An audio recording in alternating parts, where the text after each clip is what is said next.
ജനിമോളായിരുന്നോ? മോള് വാ. ലാസറേട്ടൻ പേടിച്ചോ? പേടിച്ചൊന്നുമില്ല. യാത്രയൊക്കെ എങ്ങനെ ഉണ്ടായിരുന്നു? അത് പിന്നെ പറയണോ, ശരിക്കും എൻജോയ് ചെയ്തു. പിന്നെ വരുന്ന വഴി ഡൽഹിയിലെ ഹോസ്പിറ്റലൊന്ന് കയറി തല കാണിച്ചു. നെക്സ്റ്റ് വീക്ക് ജോയിൻ ചെയ്തേ പറ്റൂ. ലീവ് തീരാറായി ലാസറേട്ടാ.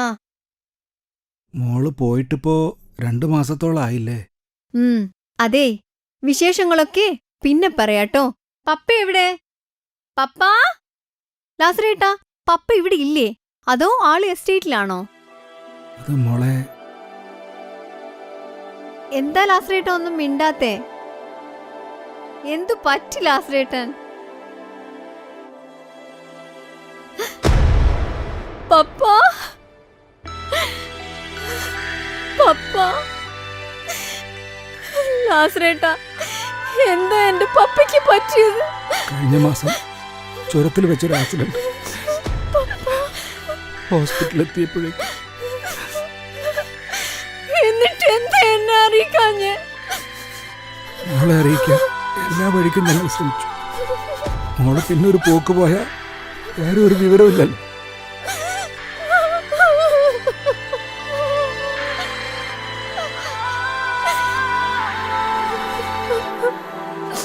എന്റെ പപ്പ.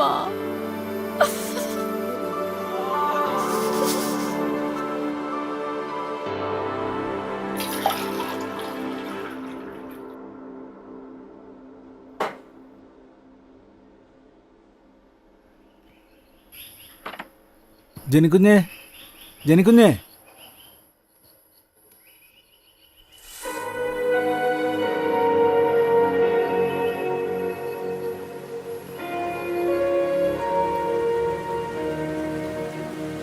ജനിക്കുഞ്ഞേ.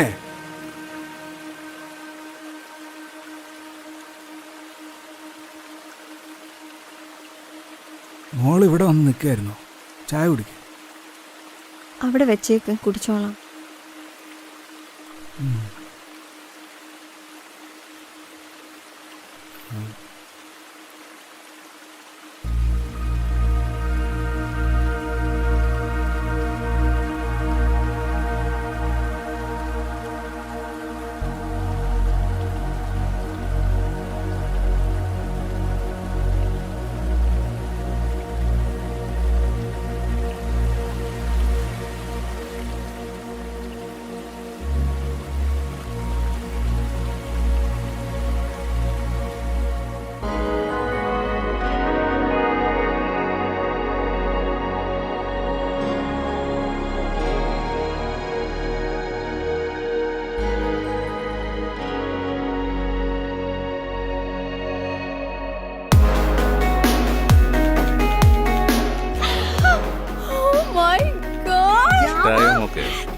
Thank you so much, Papa.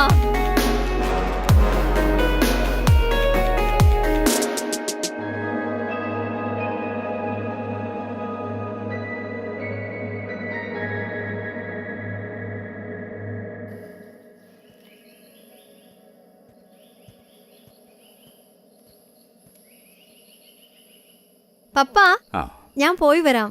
മോൾക്ക് ഈ യാത്ര ഒഴിവാക്കിക്കൂടെ? നോ പപ്പ, ഞാൻ ഓൾറെഡി പ്ലാൻ ചെയ്തു പോയി. ഇനി ഒഴിവാക്കാൻ പറ്റില്ല. എന്നാ മോള് പോയിട്ട് വാ. പിന്നെ മോള് പോയിട്ട് വരുമ്പോഴേക്കും പപ്പ ഒരു സർപ്രൈസ് കരുതി വെച്ചിട്ടുണ്ടാവും. പോയിട്ട് വാ. എനിക്കറിയാം, കുറച്ചു നാളായി പപ്പ എന്നോട് എന്തോ പറയാൻ ആഗ്രഹിക്കുന്നുണ്ടെന്ന്. എന്തായാലും പറയ് പപ്പ. പുതിയ എസ്റ്റേറ്റ് വാങ്ങിയിട്ട് മോള് വന്നിട്ടില്ലല്ലോ അങ്ങോട്ട്? ഇല്ല. വന്നിട്ട് നമുക്ക് കാണാം. ഓക്കെ ഓക്കെ, നമുക്ക് ഒരുമിച്ച് പോകാം. ഓക്കെ, മിസ് യു പപ്പ. ലാസറേട്ടാ, ഇത് വെച്ചേക്കു. മോളെ, ഈ പ്രാവശ്യം ഇതൊന്ന് കൊണ്ടുപോകും. ഞാൻ ഈ വിളിക്കുന്നവരോടൊക്കെ മറുപടി പറഞ്ഞു മടുത്തു. ലാസറേട്ടൻ, ഇതങ്ങ് ഓഫാക്കി വെച്ചേക്ക്.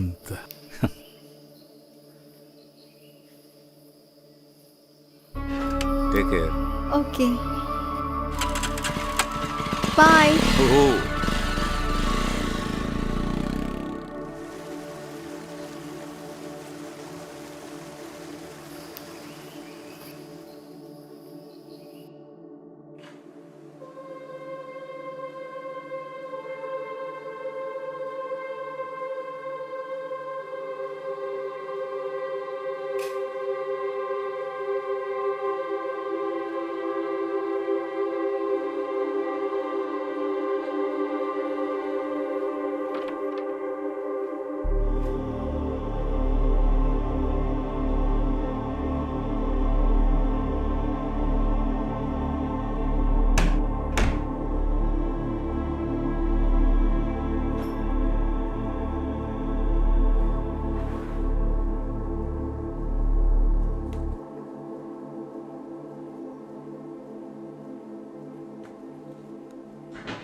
പ്രിയപ്പെട്ട ജനിമോൾക്ക്. എന്നെങ്കിലും ഒരിക്കൽ മോളെല്ലാം അറിയണമെന്ന തോന്നലാവാം പപ്പയെ കൊണ്ട് ഈ ഡയറി എഴുതിപ്പിക്കുന്നത്. പപ്പയ്ക്ക് മോളോട് കുറച്ച് കാര്യങ്ങൾ മറച്ചു വെക്കേണ്ടി വന്നിട്ടുണ്ട്. മോളുടെ അമ്മ മരിച്ചതിന് ശേഷം പപ്പ മറ്റൊരു കുടുംബജീവിതത്തെക്കുറിച്ച് ആലോചിച്ചിരുന്നില്ല.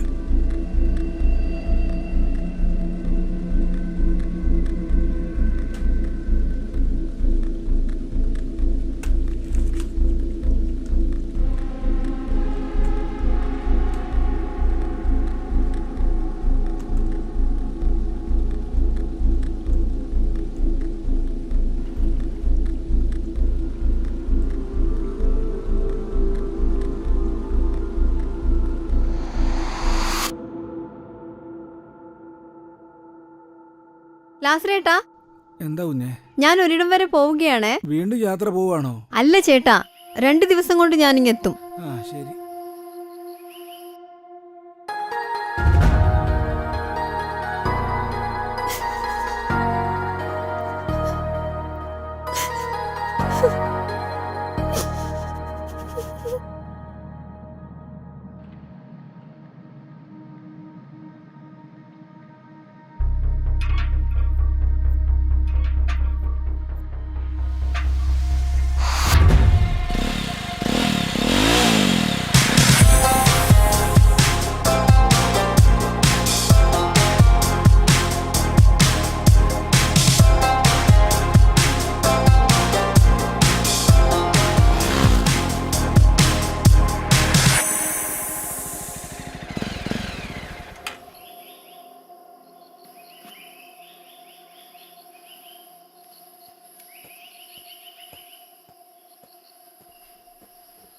ചേട്ടാ, ഒരു കട്ടൻ.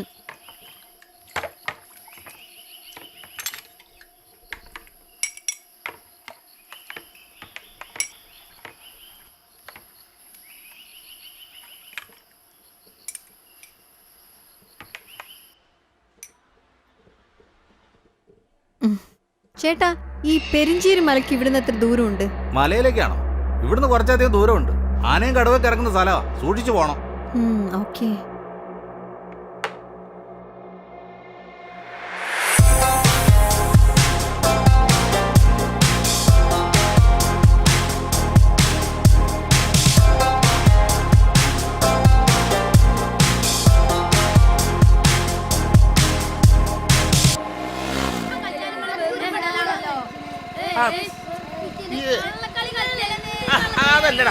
ഏയ് ചേട്ടാ, ഒന്ന് വന്നേ, ഒരു മിനിറ്റ്. അതെ, ഈ ബംഗ്ലാവ് എവിടെയാണെന്നറിയോ? ഈ ബംഗാവ് ആ മലല്ലേ, അതിന്റെ അപ്പുറത്താ. ഓ, താങ്ക്സ് ചേട്ടാ.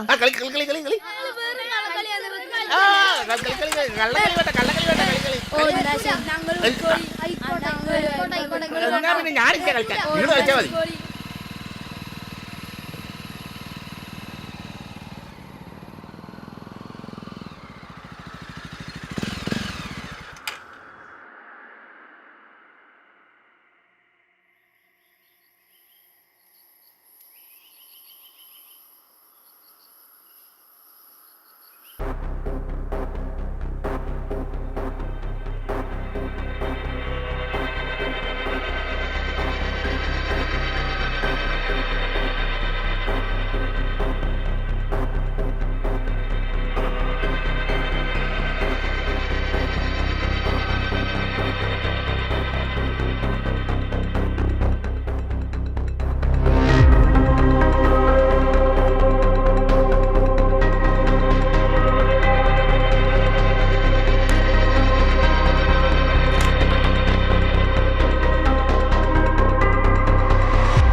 ഞാനോ? ഇതെന്റെ പപ്പയാ. നിങ്ങളാരാ?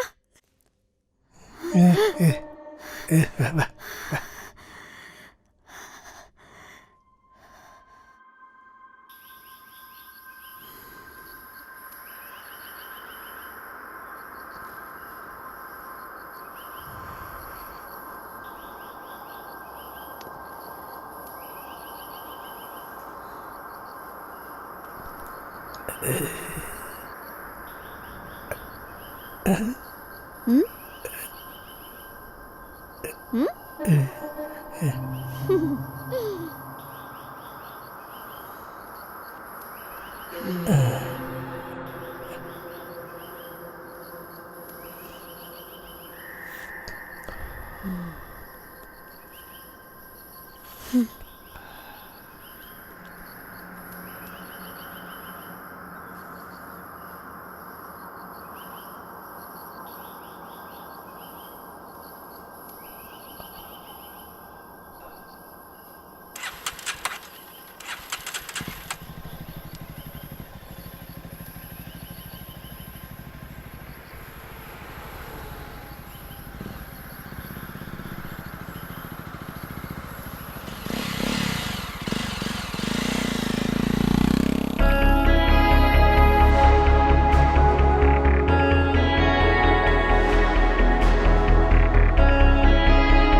ഞാൻ ഈ നാട്ടിലുണ്ടായിരുന്ന ജോൺ മാർക്കശ്ശേരിയുടെ മകളാണ്. എനിക്ക് ഫാദറിനെ ഒന്ന് കാണണമായിരുന്നു. ഞാൻ പറയാം, നിങ്ങൾ ഇരുന്നോളൂ.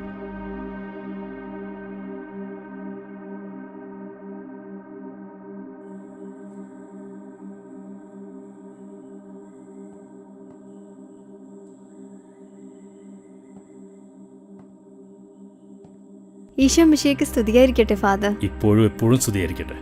ഡോക്ടർ ജെനി ജോൺ മാർക്കശ്ശേരി അല്ലേ? അതെ ഫാദർ. വരൂ.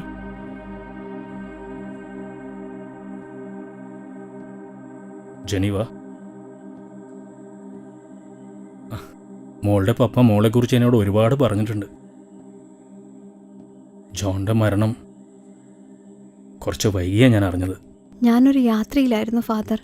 ഇന്നലെയാണ് തിരിച്ചെത്തിയത്. അപ്പോഴേക്കും എൻ്റെ പപ്പ. ഇത്തവണത്തെ യാത്ര കഴിഞ്ഞ് ഞങ്ങൾ ഇങ്ങോട്ട് വരാനിരിക്കുമായിരുന്നു. പപ്പയ്ക്ക് എന്നോട് എന്തൊക്കെയോ പറയാനുണ്ടായിരുന്നു.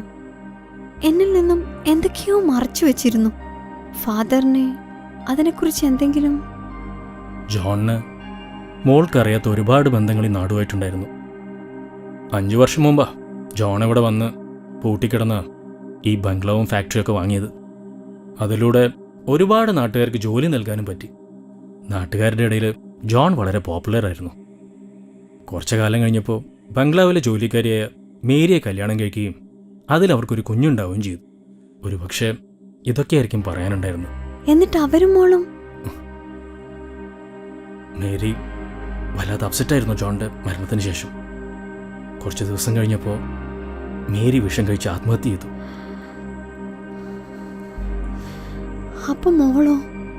മോളിവിടെയുണ്ട്, ചർച്ചിന്റെ കീഴിലുള്ള ഓർഫനേജിൽ. അപ്പോ എന്റെ കൂടെ വന്ന ആ പൊട്ടനോ? ആ, ആൽബർട്ട്. ജോണിന്റെ മരണത്തിന് ശേഷം ഈ ബംഗ്ലാവും പരിസരങ്ങളുടെ കാര്യങ്ങളൊക്കെ നോക്കി നടന്ന ആൽബർട്ടാ. എനിക്ക് മോളെ ഒന്ന് കാണാൻ പറ്റുമോ ഫാദർ? പിന്നെന്താ മോളെ? ആ, നോക്ക്.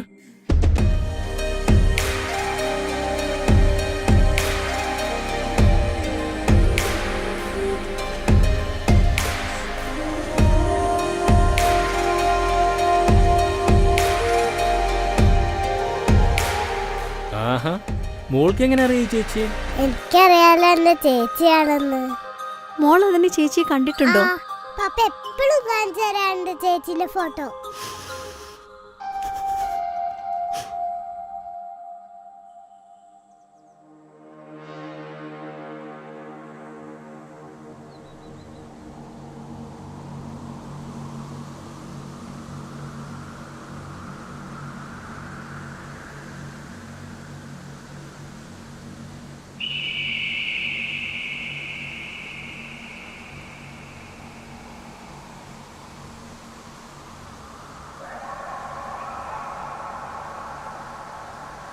ദാ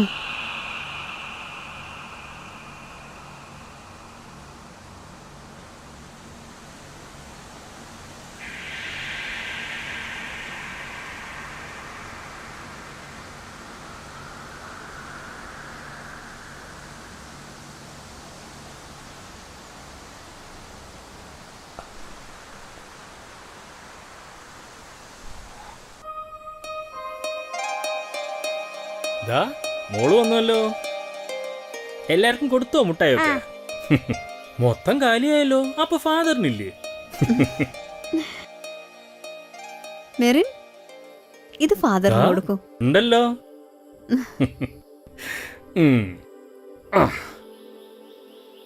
ആ ആ ആ ഫോർമാലിറ്റീസ് ഒക്കെ കഴിഞ്ഞില്ലേ ഫാദർ? അപ്പോൾ ഇവിടെ എനിക്ക് കൊണ്ടുപോവാലോ? ഷോ.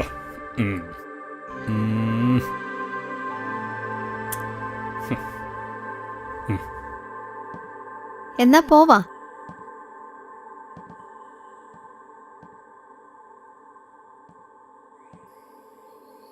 ബൈ.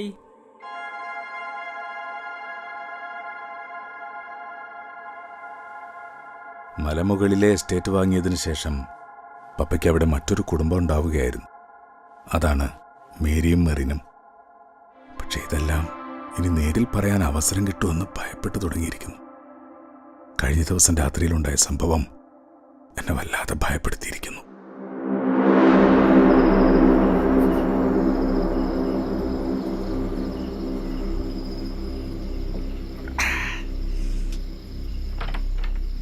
ഇച്ചായ, ഇച്ചായ, എന്താ? ഒന്നിങ്ങോട്ട് വന്നേ. ഞാനൊരു കാര്യം കാണിച്ചു തരാം. എന്ത് കാര്യം? ഞാൻ കാണിച്ചു തരാം. കുറെ ദിവസമായി ഞാനിത് കാണുന്നു. ഇവളുടെ ഒരു കാര്യം. ഒന്ന് വേഗം വാ. ദേ കണ്ടോ?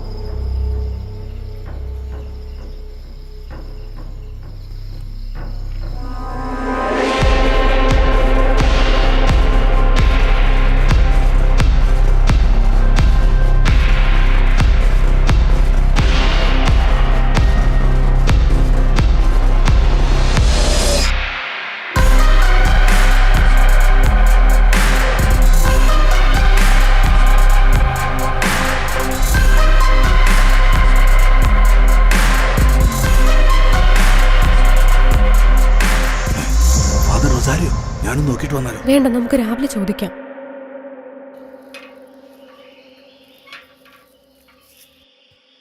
എന്താ ജോണേ, എന്താ കാണണമെന്ന് പറഞ്ഞ? ഇത്രയും നാളും ഫാദറിനോടൊരു ബഹുമാനമൊക്കെ ഉണ്ടായിരുന്നു.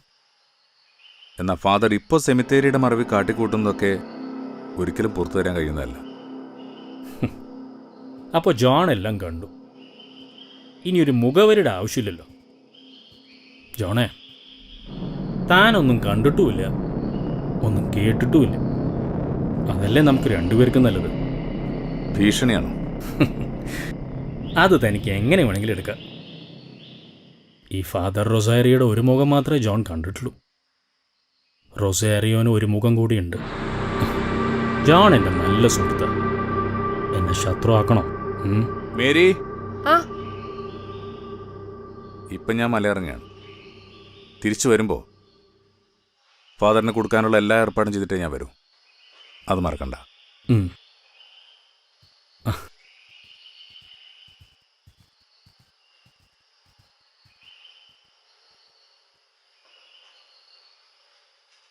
അവൻ നാട്ടിലേക്ക് പോയിരിക്കുക. തിരിച്ച് മല കയറരുത്.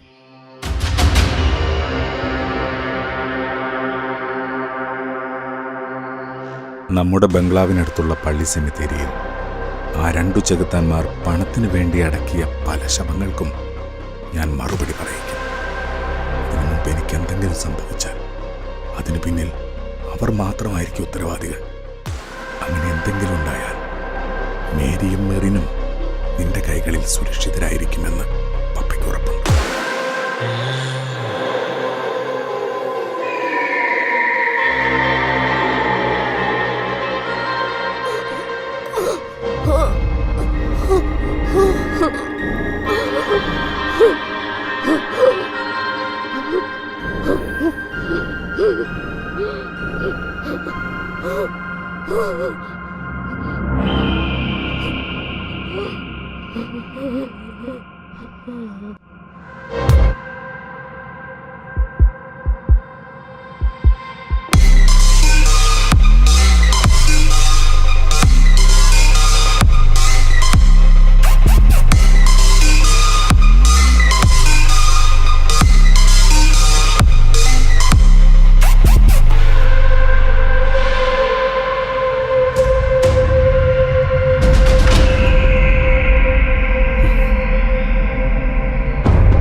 ഇത്രയും നാൾ മോളോട് ഈ സത്യങ്ങളൊക്കെ മറച്ചു വെച്ചതിന് മോള് പപ്പയോട് ക്ഷമിക്കും.